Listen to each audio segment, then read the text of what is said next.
Have you ever heard the elders say money doesn't grow on trees? Well, I thought it did. I was a private school kid with a brand new car, a pocket full of credit cards, and a life filled with privilege. My daddy called it well off. And when I began school at the University of Washington, my college tuition was paid out of pocket. My parents' pocket, that is. Then my father's company fell on hard times. He had to shut his doors, declare bankruptcy, and just like that, my college dreams were in danger. What college fund? Where is the financial aid office? Who is FAFSA, and do I even know her? They said my parents, who were struggling to pay their own bills, made too much money to help me with financial aid. So I became one of the 45 million people who collectively owe more than $1.6 trillion in student debt. I had to ask my aunt, my grandmother, and even my godparents to co-sign my student loans. But I figured I'd just pay it all back when I became a big-time lawyer. And then I got that bill. I remember the sheer horror I felt when I saw the six-figure balance on my loans. When I was ready to buy my first home right before my 30th birthday, those student loans said, "Hold up, have you seen your credit report?" I'm telling you, if I ever see Sally Mae or her brothers, Naviet and Nelnet, on site. Look, my student debt story is just a tiny sliver of a national crisis that impacts many Americans, regardless of party affiliation, race, gender identity, or religion. But as the saying goes, when America catches a cold, Black folks get pneumonia. White borrowers owe 65% of their original student loan debt a dozen years after they graduate, which is an astonishing amount, but 12 years after we graduate. Black student loan borrowers owe more than 113% of our original student loan debt. And the problem is not restricted to young people. The number of elders who have their Social Security retirement checks garnished for student loans has grown by 540% since 2002. So what is the real price of opportunity? Well, thankfully, I was able to graduate from Seattle University School of Law and became a lawyer. Next month, I'll turn 40 years old, and as I stand here before you all today, my student loan balance is still a whopping $60,514. My story is a tale of financial illiteracy, forbearance, and a failure to plan. But it isn't unique. For millions of people, the only path to the American dream is to scale an unclimbable mountain of debt. Unless, of course, one of y'all can find that money tree. From the Howard Theater in Washington, D.C., you are watching Young, Gifted, and Broke, Our Student Loan Crisis, a BET News special. Here again, your host, Angela Rye. Thanks, everyone, for being here, and everyone at home watching. We're here with an audience filled with current students and recent graduates to address a crisis impacting so many in our community. It's the crushing burden of student debt. Tonight, we'll be seeking solutions from influential members of Congress, including Ilhan Omar, Jahana Hayes, and Bobby Scott. We'll also be joined by leaders in higher education. We'll hear from actor and activist Jesse Williams, and most importantly, we'll be having a direct dialogue with our many students and recent graduates in the audience. But I want to start first, not with a show of hands, but with a show of numbers. We gave our audience cards to hold up, and I just want to see from you all, how much do each of you owe in student loans? Hold those cards up high so our audience at home can see this. Wow. So we know these numbers are crazy, but what we also know is this is not surprising. And so at this point, I know we have two students here who have numbers that they didn't hold up, but you all have an astonishing amount of student loan debt. So first, actually with you, I want to start with you and just hear about your story and tell us your name and how much you owe. Hi, my name is Richelle Presume. I just graduated from George Washington University, and I now have $50,000 in student debt. Everyone I know is bogged down with student loans, and something that we ask ourselves all the time is how this student debt is going to affect whether or not we can afford certain life milestones, like buying a home, or even when choosing a partner. You know, we might have to ask ourselves, can we afford to get married, let alone have kids? Absolutely, absolutely. And Blake, you also have a story. How much do you owe in student loan debt? So hello, Angela. My name is Blake. I'm a recent graduate of North Carolina State University. I graduated in May, and now I am pursuing my master's in public policy, concentrating in campaigns and elections. And with that, I owe $40,000 in student debt. And basically, I'm an independent college student, so all of these loans and things are on me to pay back myself. And by independent, you mean your parents are not at all responsible? No, so I have to pay everything on my own. And so recently after school, I took a job in DC, working here full time. So living in a super expensive city and having to pay back all these loans myself, I guess I just want to know, do you have any tips for financial stability and still pursuing my education? Well, we hope to get to some of these answers tonight and so many more. Of course, this crisis doesn't just impact current students and recent grads. Student loan debt follows folks long after they've graduated. Folks like Jasmine McDuffie, a nurse who still hasn't made a dent in her loan payments 9 years after graduating. Let's take a look. I've always done what I was supposed to do, follow the rules, go to school, get the job, so you can have a nice life. Okay, and we're off. Yeah. You can't drive. You can't drive, right. I went to one of the best colleges on earth, Spelman College, and unfortunately accumulated a lot of debt while there. My parents made too much money for government loans, so we were directed to the private loan sector. It has literally been a nightmare. I owe them $176,287.73. I have never shared that number with anyone because it is embarrassing. In 9 years, I've not missed a payment. I have variable interest private loans through Sallie Mae. I work 2 full-time nursing jobs. I'm a labor and delivery nurse at 2 separate hospitals. I'm just work, home, Parker, work, home. When I got married, there was really no verbal arrangement. This is my debt, and I was gonna pay it. That particular bill added a lot of financial stress to our marriage. I am not currently married anymore.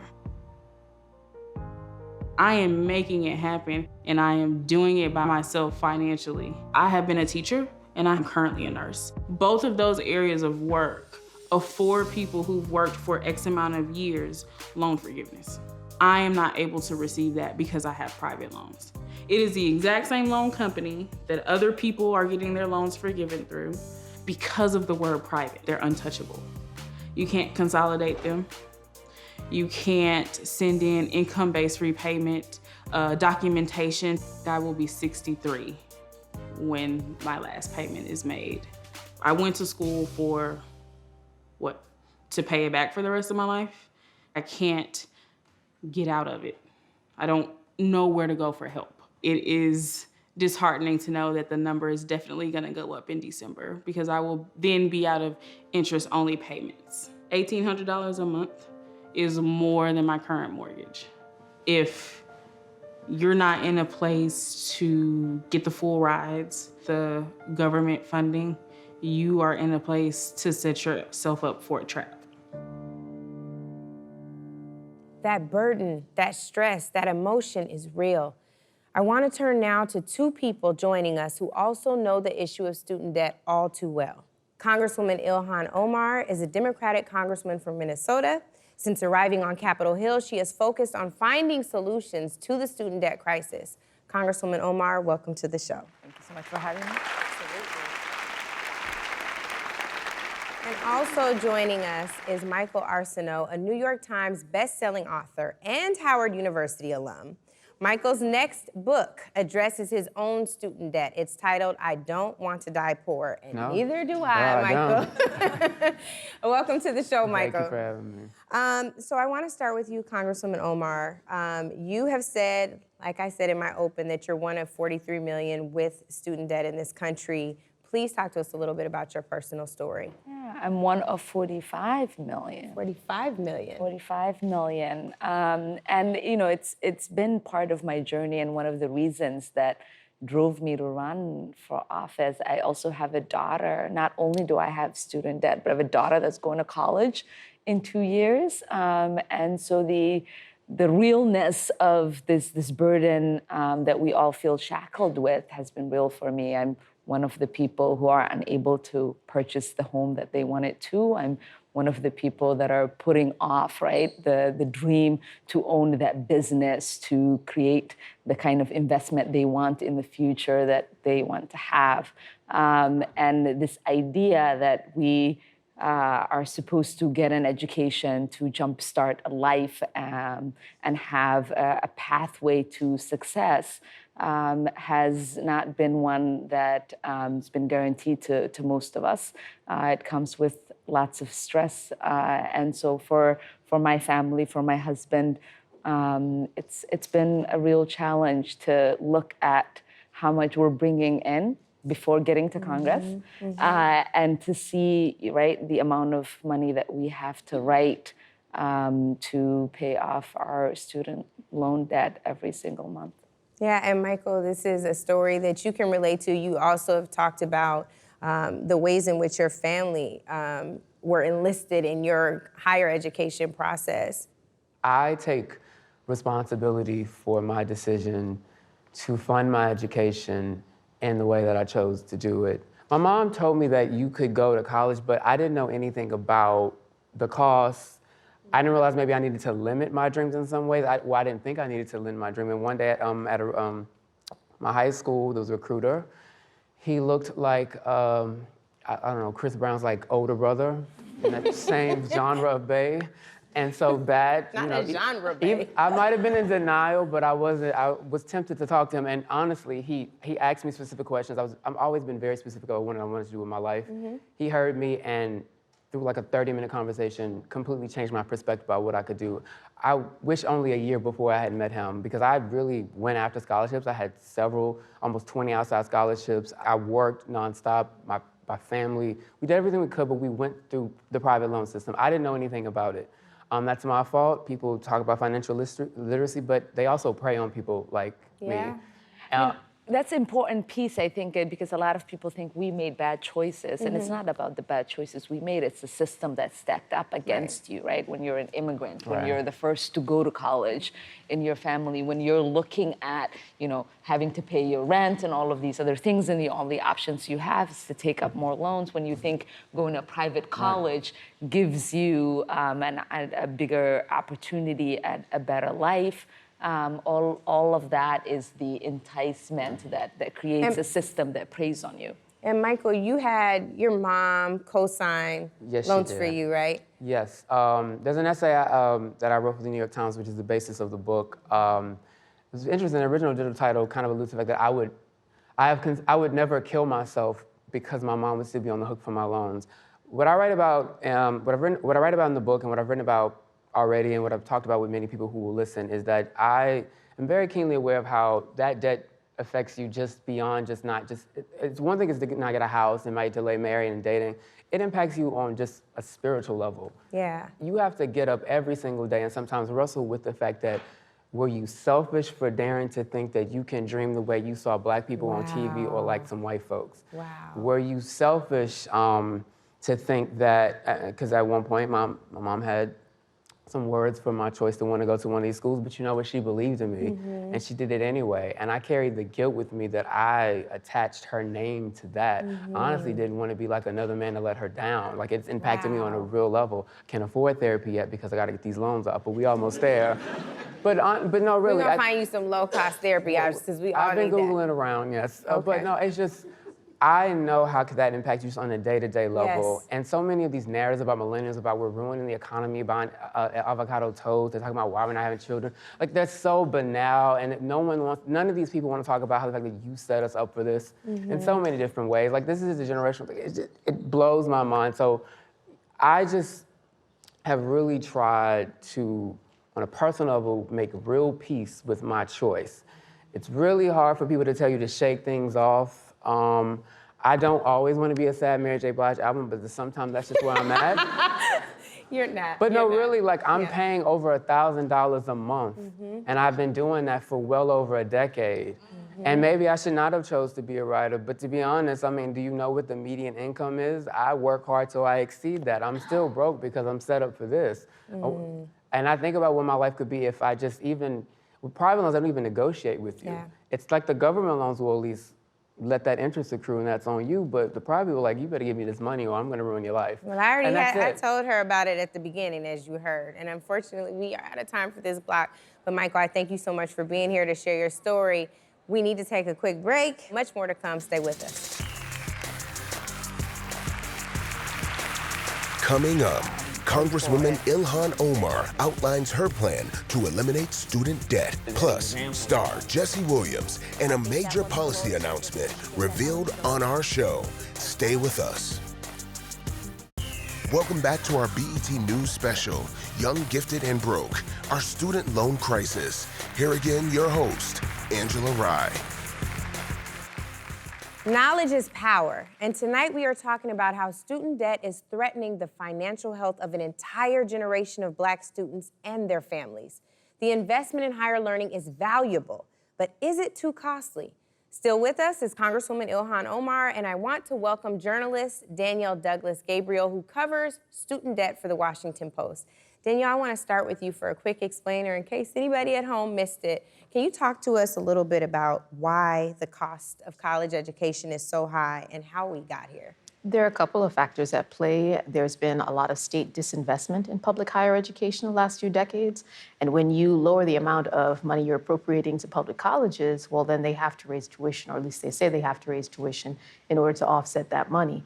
We're also seeing a lot of those schools trying to attract out-of-state students, or in some cases, just trying to attract students who can pay full freight. So they start building facilities that often are supposedly supposed to attract these students, but that comes at a cost, and sometimes that premium is paid by the students. But it is far more expensive to really deal with some of the educational needs of some of the student population that's come into our schools, dealing with their learning disabilities, having people on staff who know how to handle that to make sure that they have the resources to graduate.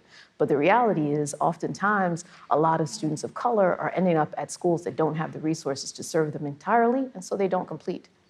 Wow. And Congresswoman Omar, you have introduced debt cancellation legislation. You have a very young district in Minnesota. You've talked about the importance of this issue to you personally. Talk about some of the pillars of this particular legislation and how it will work. Yeah, and as someone who's part of the debt generation, I wanted to make sure that we were creating a proposal that would alleviate the kind of stress that people are dealing with. So what we're proposing is a simple cancellation of all debt, public and private. So a simple cancellation of the $1.6 trillion.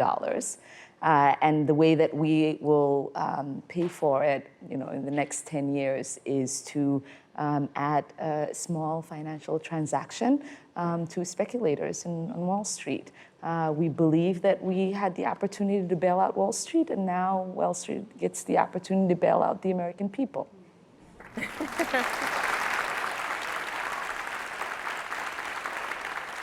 And I think it's really important for a lot of people. There might be some people who are listening who might think, why would you want to cancel all of the student debt, right? There might be some people who could pay it off. And I think for us, we look at it as being the most simple and the equitable thing to do, because this debt isn't a rich person problem, right? Trump's children are not benefiting from this cancellation. They don't carry student debt. Most of the people who carry student debt are the poor and the middle class. Mm-hmm, mm-hmm.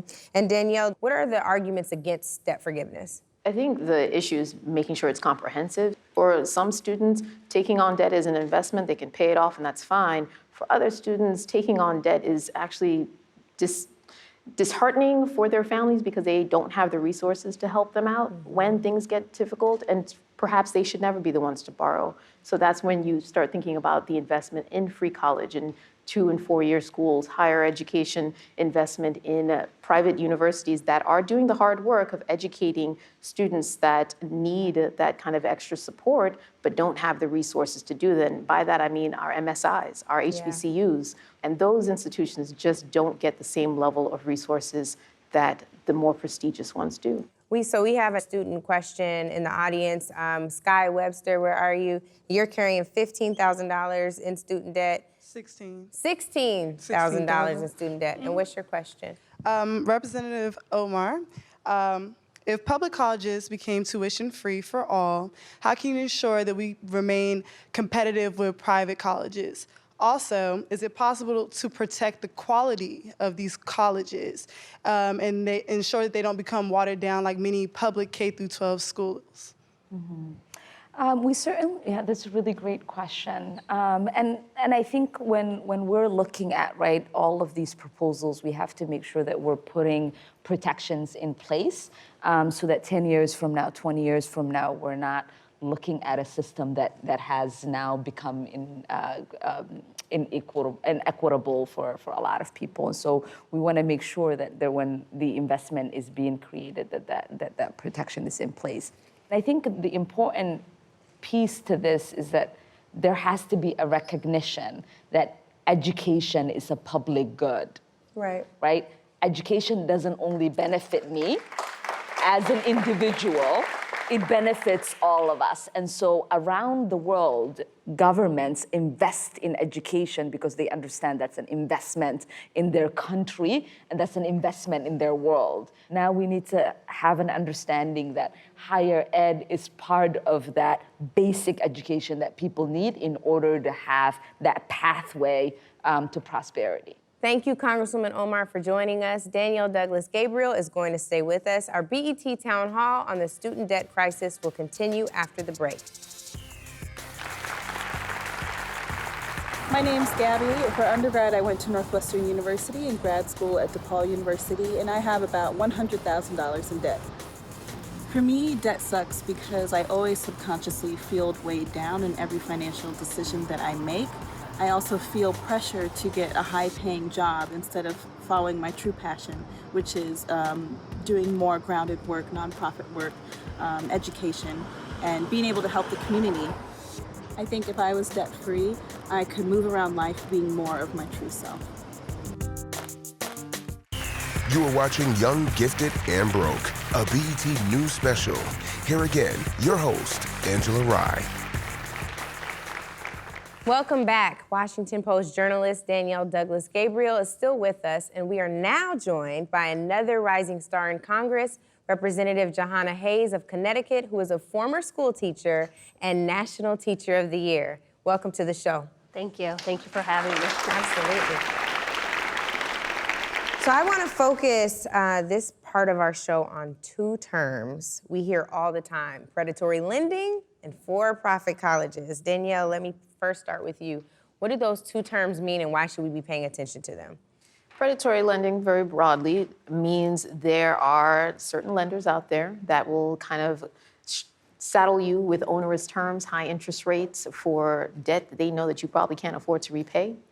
Sometimes in the private market, you see that. There are a lot of schools, particularly for-profit schools, that would have in-house lending programs where the school would be doing the lending, and they would sometimes come to a student mid-year and say things like, well, you're not going to be able to stay into this class unless you take out this extra money, but don't worry, it's actually really a scholarship, but turns out it was actually a loan. And I think the problem that we're seeing is that there's not a lot of regulation around for-profit colleges.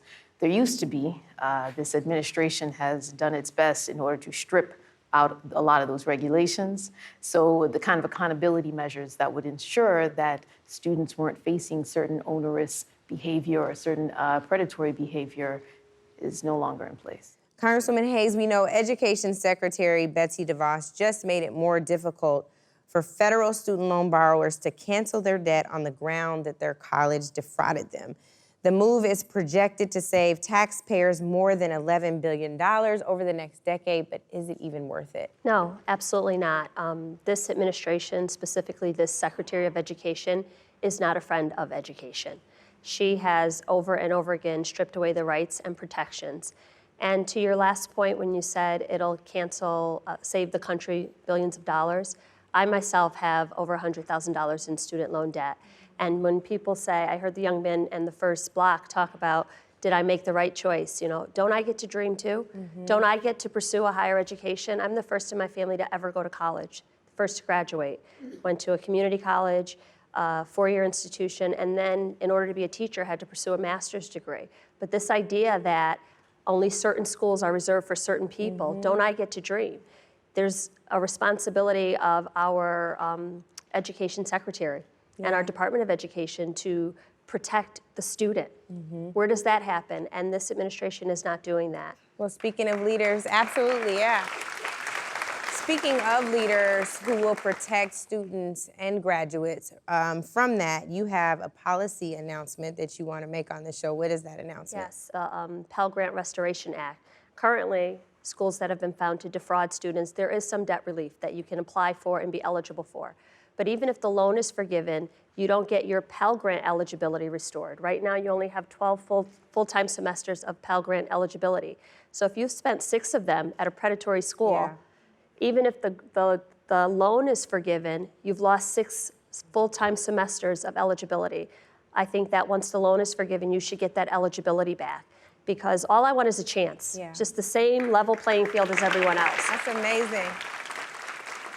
And thank you so much for doing that and for being an advocate, even when the administration won't be. That's all right, but that's why we're here. Yeah, Separate absolutely. but co-equal branches of government. Absolutely. Thank goodness for that.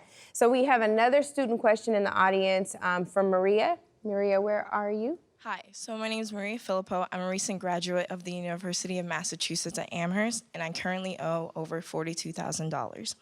So if I had known the full financial implications of my choice to attend a 4-year institution, I would have chosen another path towards matriculation, such as attending community college first. So my question for you is, using the legislature, what plans are in place, if any, to make financial literacy a mandatory part of the student loan process? And Danielle, just to you, whose responsibility is it to educate students on loans and student loan debt? Right now, no one's, to be honest. It would be nice if it started at the high school level. It would be nice if it was a mandatory part before people were to apply to even fill out the FAFSA, to do some kind of counseling or some kind of workshop. But that isn't quite in place. There are certain states that have state programs and state workshops. There are some schools that take it upon themselves to do so. But for the most part, a lot of students don't find out the full extent of what is before them until that exit interview when you're graduating. Or until that first bill comes. Yes. Witness. 6-month period. But, or, because I've heard it over and over, I could have made different choices, or I could have done, or we can just operate in a space where there's transparency and you, as a student, can expect that you will not be preyed upon. Or we can make sure that the tuition that you're paying matches the education that you're getting. Or we can have a government that regulates these types of programs. The idea that at 17 years old, all I wanted to be was a teacher. All I wanted to do was go to school. So this idea that you have to come with all of that just to get an education. That's just not reasonable. I know we have another student question from Adam. Adam, where are you? Adam, yes. Hi, I'm Adam Jefferson. Representative Hague, my question is for you. Recently graduated from the Art Institute of Fort Lauderdale a few years back.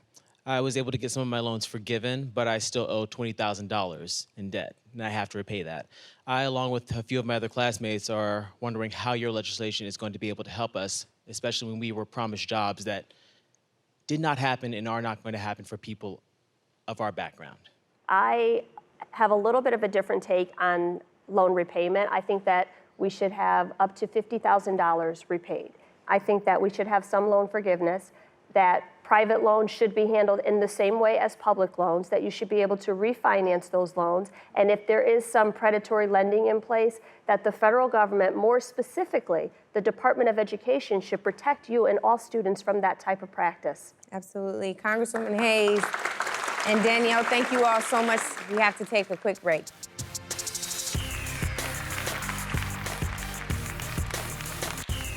Welcome back to our BET News special, Young, Gifted, and Broke, our student loan crisis. Here again, your host, Angela Rye. Welcome back. The issue of student debt made headlines last spring when billionaire Robert F. Smith announced that he would pay off the student loans of the entire Morehouse graduating class of 2019. We asked some of these lucky graduates to reflect on how the elimination of their debt has impacted their lives.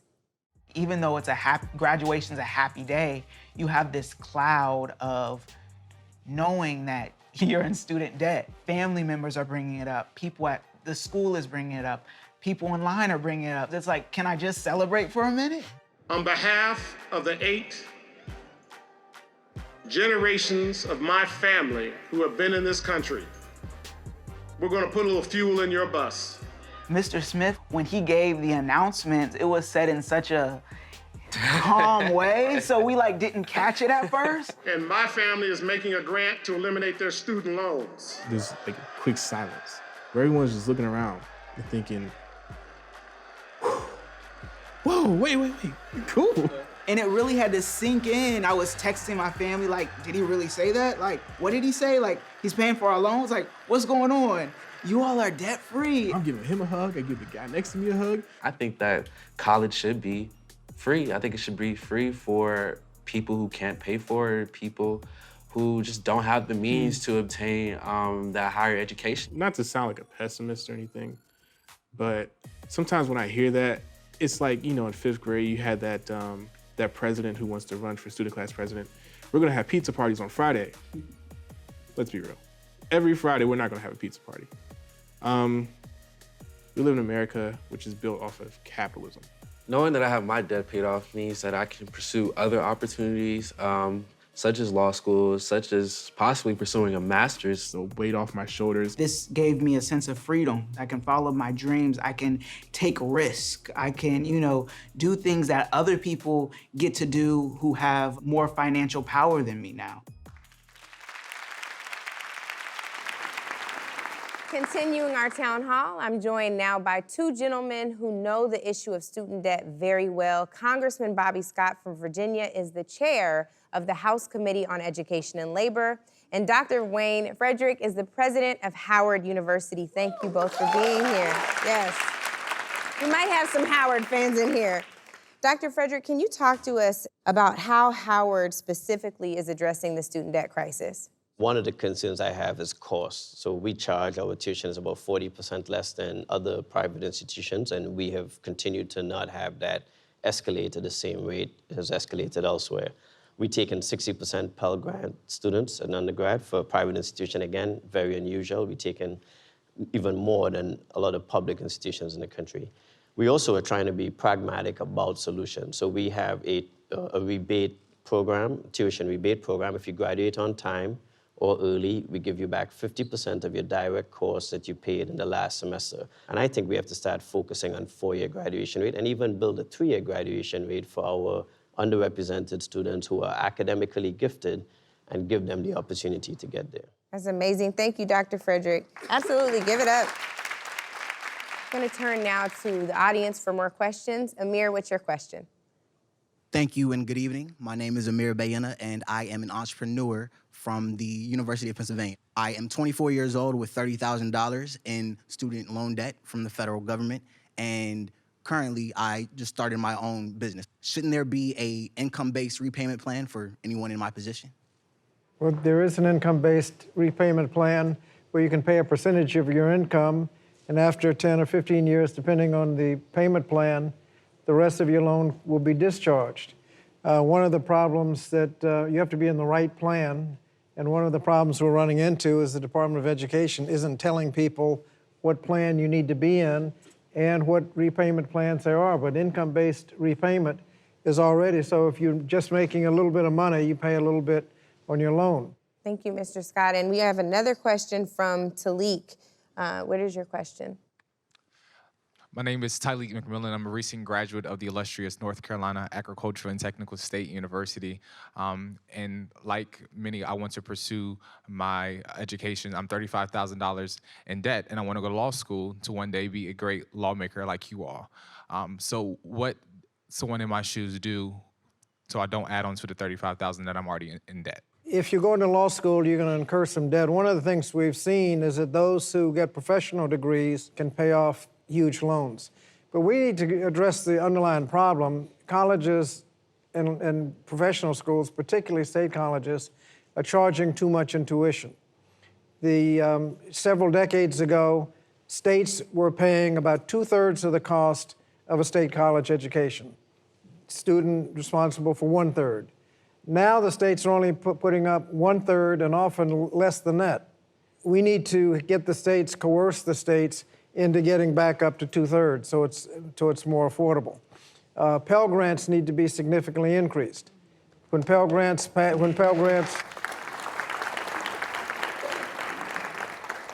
used to cover 75% of the cost of going to college. Now it's less than 30%. Right now, the federal budget is making a profit on your student loans. We ought to be subsidizing student loans, not trying to make a profit on it. That would significantly reduce the interest on the loans. Congressman Scott and Dr. Frederick, thank you so much for joining us. One last commercial break, and when we come back, actor Jesse Williams and author Jessica Brown will share advice for students looking to find ways to pay for college. Stay with us.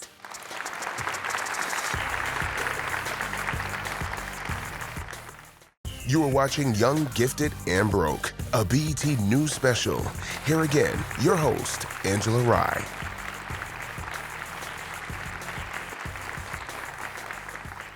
So often, students applying for college don't know where to get information about all the scholarships out there.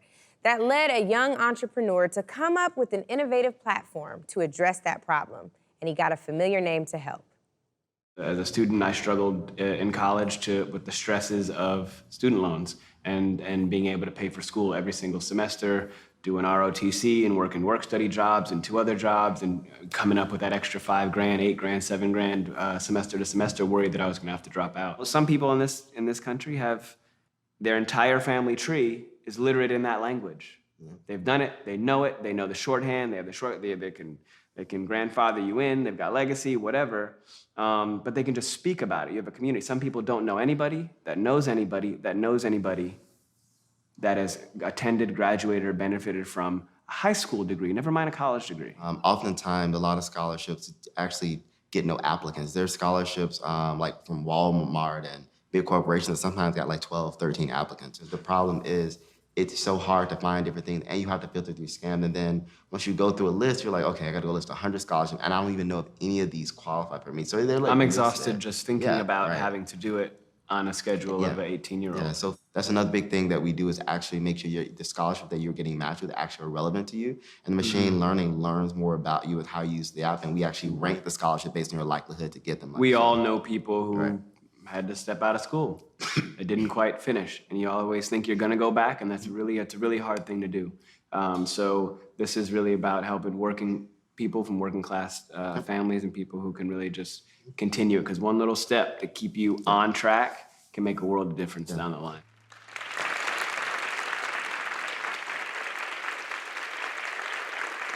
Scholly is just one of many resources available to help, and here to share more tips on how to manage student loans is Jessica Brown. She's the founder of the website collegegirl.com. Welcome and thank you for being here. Thank you for having me. So just talk to us about 3 of your top 3 tips to help students that are struggling and weighed down in student loan debt right now. Well, number one is researching scholarships, as over $100 million annually in scholarship money goes unclaimed. So students need to stop scrolling and start doing more research to begin to find resources that will help pay for their college tuition. Additionally, following up with the financial aid office to confirm they've received your official documentation as well as your scholarship information. And sitting with financial aid and building a relationship will allow them to help you understand the true cost of college so you can understand alternative payment methods. Additionally, borrowing what you need and not what you want, as so many students are over-borrowing in student loans that lead to an access of a refund. So it's so important for students to make sure that they're only borrowing for direct cost. That's super important, Jessica, and I totally understand it. I wish that I would have had a Jessica while I was in college. Thank you so much for being here with us. For more tips, please go to BET.com. The stories you've heard tonight are not isolated anecdotes. They are real-life stories that represent millions of real people drowning in student loan debt. My advice, based on my own experience, is just like Jessica said, borrow what you need, not what you want. This will help you better manage your overall student loan debt. And reach out to every local, state, and national elected official and tell them they have to make a choice. That choice is, if we can bail out big banks, we can certainly bail out the people. For too long, we've accepted that's just the way it is. But when we all use our voices, change happens. We've heard practical solutions and policy proposals that could give us some very much needed relief. We have the opportunity to change a system that is so often stacked against us. Go to bet.com/younggiftedbroke and research where the presidential candidates stand on the student debt crisis. I'm Angela Rye. For all of us at BET, thanks for watching.